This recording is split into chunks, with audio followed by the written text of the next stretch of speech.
During the 16-bit era, I was a TurboGrafx 16 and Sega Genesis kid. I always repped the TurboGrafx 16 first and foremost. However, deep down inside, the Sega Genesis was my favorite. I always took notice though, whenever I would go to my friend's house that had Super Nintendos, and when we'd play the first wave of heavy hitter games, such as Pilot Wings, which is a demo of the Super Nintendo's capabilities, F-Zero, a crazy racer like none other. Final Fight was like bringing the arcade almost perfectly into your home for a 16-bit machine. A Link to the Past, I don't know any other way to describe it but the best, and even Super Scope 6. If you don't know about Super Scope 6, it was basically a bazooka light gun. Nothing subtle about it. I always took notice how these games often were graphically superior to the Sega Genesis and TurboGrafx 16 games I was playing. Man, sometimes it looked like these were next gen compared to them. The Super Nintendo is one of the greatest consoles ever and was a powerhouse in terms of graphics and sound. In today's episode, we're going to explore and focus on 5 of my favorite graphical beasts released by the Super Nintendo Entertainment System. It's of course that time again, so sit back, relax, and enjoy this Nintendo-powered rewind.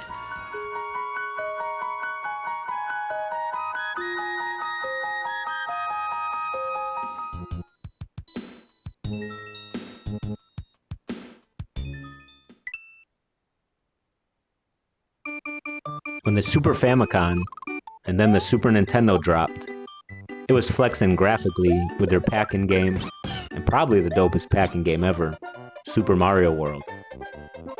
In my experience, if you didn't have a Sega Genesis or TurboGrafx 16, you were most likely playing a Nintendo Entertainment System.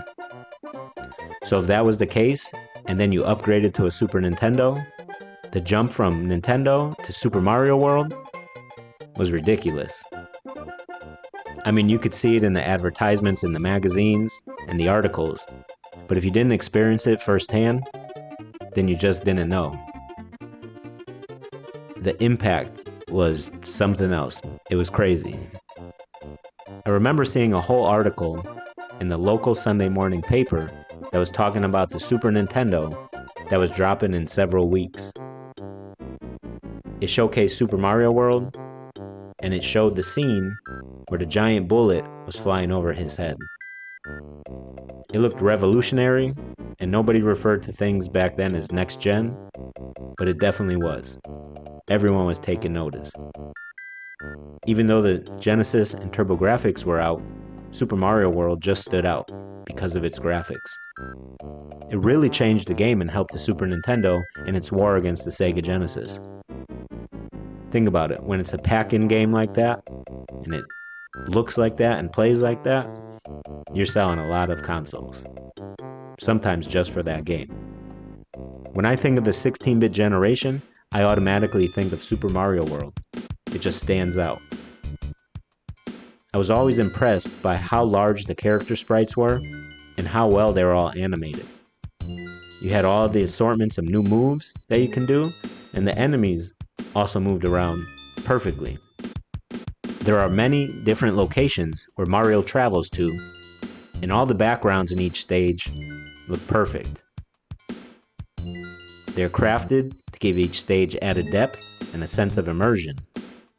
What's most impressive is how the visuals stand up to today's standards still. The game is 34 years old.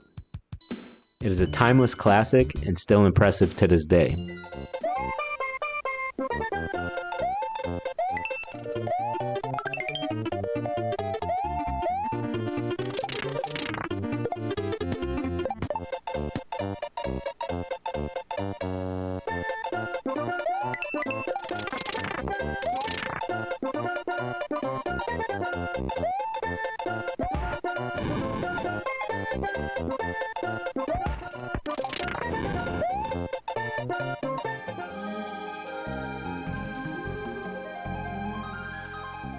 In March of 1995, Chrono Trigger was released. This game was developed by a dream team of creators led by 3 legends in the industry. Imagine you took the universe of Final Fantasy, mixed it with the Dragon Quest series, and then added the aesthetic of Dragon Ball Z. You would have a game like no other. You would have Chrono Trigger. The trio of legends that made this idea a reality was Hironobu Sakaguchi, creator of Final Fantasy, Yuji Horii, creator of Dragon Quest, and finally the GOAT himself, Akira Toriyama, creator of Dragon Ball. I really don't know if there's a nucleus of creators that could be better for a type of video game than this team. Chrono Trigger could easily be considered not only one of the best games of its generation, but also one of the best games of all time. I could make a video about how great the music is, how great the gameplay mechanics are, or simply how great the overall game is. However, today we're here for one reason and one reason only. That is, of course, the graphics. The graphics in this timeless classic are simply amazing for a 16-bit game. This is a 32 megabit cartridge with battery-backed RAM for save states. Keep in mind, most games at this time were between 4 and 16 megabit. So for a 32 megabit cartridge, that's insane. The more memory at your disposal, the more cool stuff you can do in the game in terms of effects and presentation. And this team spared no expense. This is one immense cart, and it definitely shows when compared to its contemporaries during this generation. What stands out to me the most when I see this game is the pixel art. The characters are simply amazing and look similar to the Dragon Ball characters. The characters in this game are animated so well and move almost perfectly, considering the limitations of the hardware. While playing this game, you would swear you are in the Dragon Ball universe. It just looks like Dragon Ball in an alternate timeline. The art style is distinct and second to none. This game also looks like a manga or an anime. Every effect you can think of is in this game. All the usual suspects show up at one point or another. There is scaling, rotation, and scrolling throughout this journey, and it is seamless and one of the smoothest animated games I've ever seen. The environments make you feel immersed and are extremely detailed to the point where they are believable. It is quite impressive because of the fact that this game is all about time travel. Each era you arrive in looks as if it would actually look like its time era. The past looks like there is lush vegetation everywhere. However, the war-torn future looks rugged and apocalyptic. Off the top of my head, I can't think of many games where different time eras were represented so well. This is a title that has ironically stood the test of time and is one of the greatest ever of all generations. If you're a fan of RPGs or just great games, do yourself a favor and play this, buy it, or borrow it, because I am almost certain you will enjoy this masterpiece. So I highly recommend this game.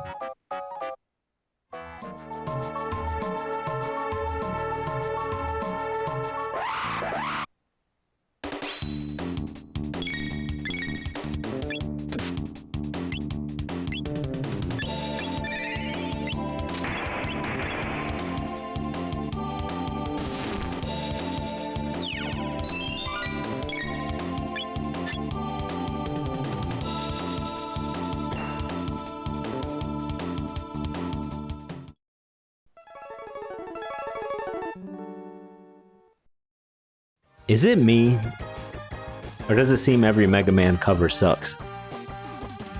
You would think they would have learned from Mega Man 1, which at the time, definitely one of the worst cover arts ever.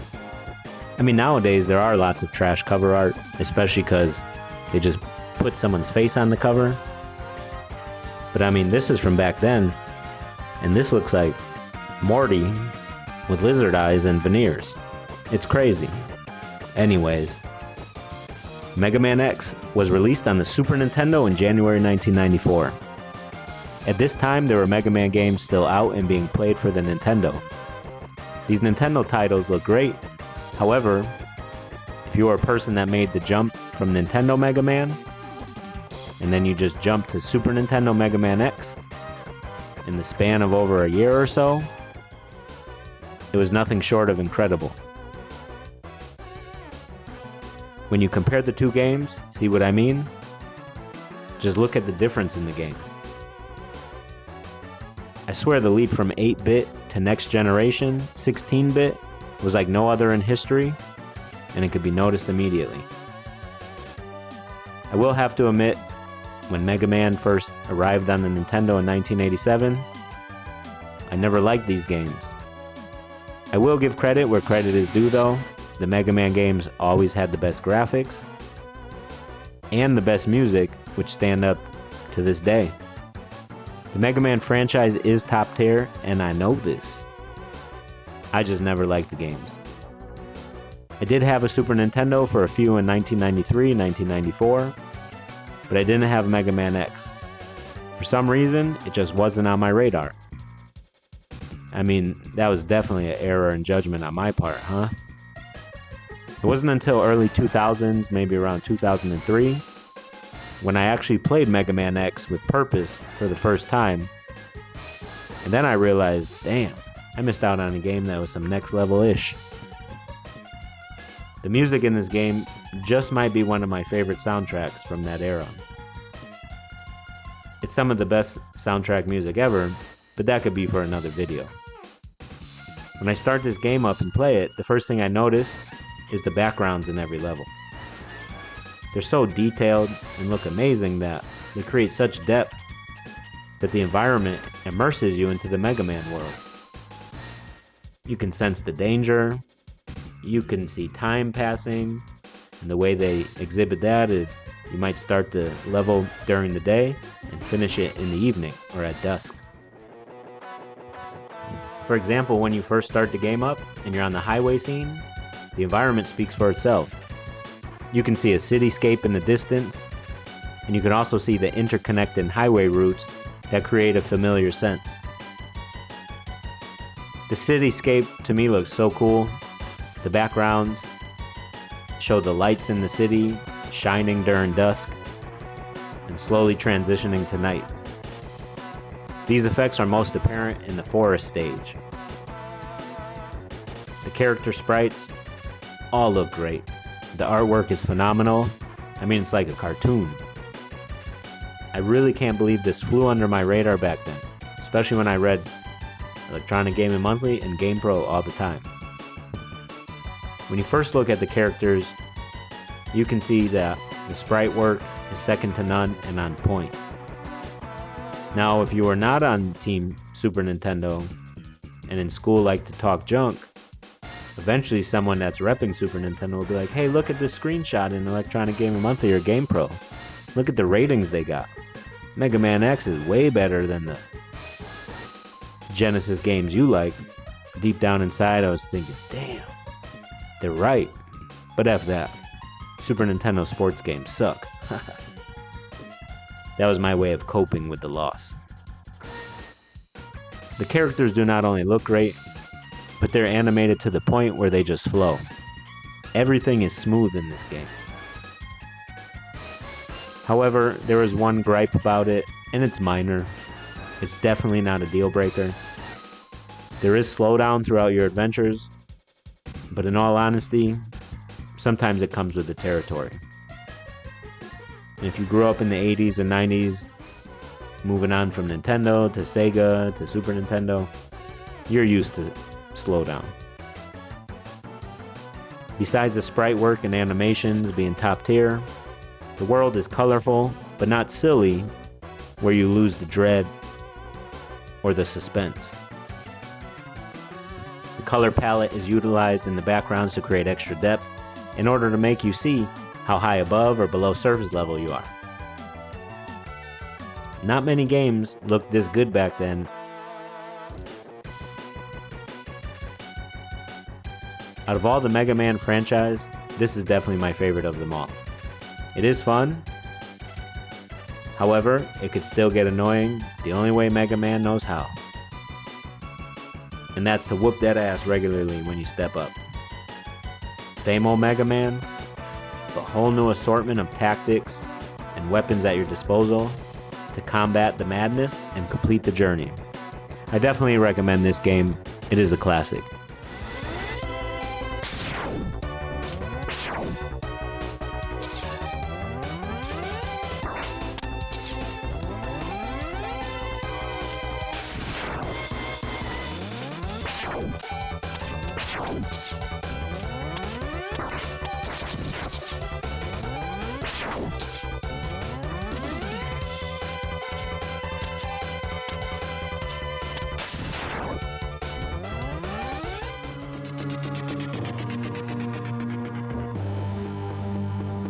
If Prince of Persia, Flashback, and Out of This World morphed into a gun-toting adventure in a fantasy horror world with a metal essence to it, then you would have Blackthorn. Released in 1994, Blackthorn is a cinematic platformer similar to the aforementioned titles. However, instead of swords and sci-fi weaponry, you're strapped with a sawed-off shotgun, hand on the pump, and gun violence is the order of the day in this game. The battle mechanics are unique. They're a take cover style by pressing up on the D-pad, and you can dodge everything unless the enemy moves into melee distance. I always enjoyed cinematic platformers since I first saw Out of This World and Flashback. I have distant memories of buying Flashback in 1992 at Babbage's with my saved up money for my Sega Genesis. However, I did not play or even hear of Blackthorn until about mid-2000s. I honestly don't remember ever seeing this game on Super Nintendo or the 32X. I have no clue why. If I did, I definitely would have wanted to at the very least play this title. Maybe it was the marketing, I just really don't remember it. These type of games always had the best graphics and animations to me. At the time, of course, I didn't know what rotoscope animation was, but I always suspected these characters had almost real movements like people. Little did I know, they actually were movements from real people. The graphics in Blackthorn looked to me like an upgrade of the previous games mentioned. Your character, Kyle Blackthorn Valeros, is more detailed and looks more menacing than the other protagonists in this genre. He's a bad mug, here to chew bubblegum and kick ass, but he's out of bubblegum. His animations look smooth when he unholsters and holsters his weapon, and then he can fire forward and do a no-look backward shot. When he walks, runs, rolls, and climbs, the animation is at its finest and not clunky at all. The stages and environments are large and detailed. You'll feel immersed in the environments right away, and you'll definitely feel the dread in the air. The environments are diverse and detailed. You'll battle through mines of Androth, Corellian forests, the Wasteland Desert, and finally the Shadow Keep. Keep in mind the 32X version has an extra snowy stage, so you'll get cool effects on that too. Each stage is multi-leveled, and you can find new areas that keep you going further and further down your perilous path. It is a gloomy, dreary world where Blackthorn is traveling through, but with his trusty shotgun, he's all good. The color scheme in this game illustrates the environment perfectly and makes it seem dangerous and foreboding. In regard to the cinematic platform genre, Blackthorn stands out to me the most because of its atmosphere and horror genre. Plus its content, his weapon, all of that. This was also released, like I mentioned, on the 32X, and both of these are great games. I highly recommend this game, especially if you're a fan of Flashback, Out of This World, or Prince of Persia.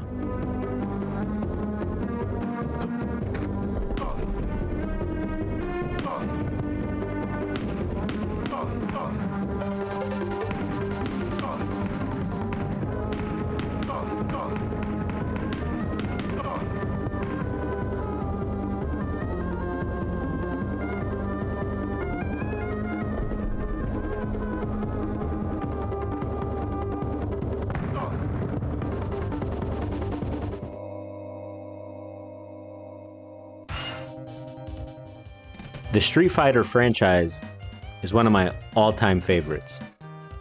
And in my opinion, through my lifetime experience playing video games, I have never ever seen a more impactful game than Street Fighter II. When it was first released in 1991, it changed everything. When you walk through the arcades or you're waiting for your movie to play, but you got time to play a few games, and you just hear the Hadoukens, the sonic booms, and just the music of it, it stood out from the pack like no other. But none hit like Street Fighter. Fast forward to October 1996, the Super Nintendo Entertainment System releases the monstrous 32 megabit cart, which was a compressed down version of the original arcade CPS2. Now, are the visuals arcade perfect? Of course not. But for a 16-bit system released almost 5 years prior to this game being released, and delivering a visual spectacle like it does, while maintaining quality gameplay, is unreal. This is a graphical monster that is second to none. When we compare the arcade versus the SNES version, it just illustrates further how impressive these graphics really are. This game has just about everything the arcade game does, and it is surprisingly comparable to this port. The arcade character sprites are obviously slightly larger and more detailed. The backgrounds are also more animated and layered. But overall, for the most part, this version of Street Fighter Alpha 2 is graphically amazing and a work of art considering the hardware limitations of the day. Everyone that created this game are maestros. You'll notice when you start the game, there is a few seconds delay between the start of each fight, and that's only due to the sound chip loading sounds. This cartridge is wild, it even has loading times. While browsing your fighters, the character sprites are large and detailed and look similar to the arcade. It's really impressive. When the round begins, the backgrounds are full of life and it creates the arcade feel, but at home, in 1996 on old hardware. Now the PlayStation, Saturn, other systems like the 3DO were available to experience the arcade feeling at home, but to experience this on a 16-bit console was unheard of. When the game begins, the intro scene has some of the best graphics offered up. The cinema displays are great, and if you have been tuning into this channel, you know I really enjoy a great intro scene. This is a must-play for any fighting game enthusiast, and also for newcomers because of its arcade pick-up-and-play game style. This title is truly one of a kind and something amazing. Round one, fight!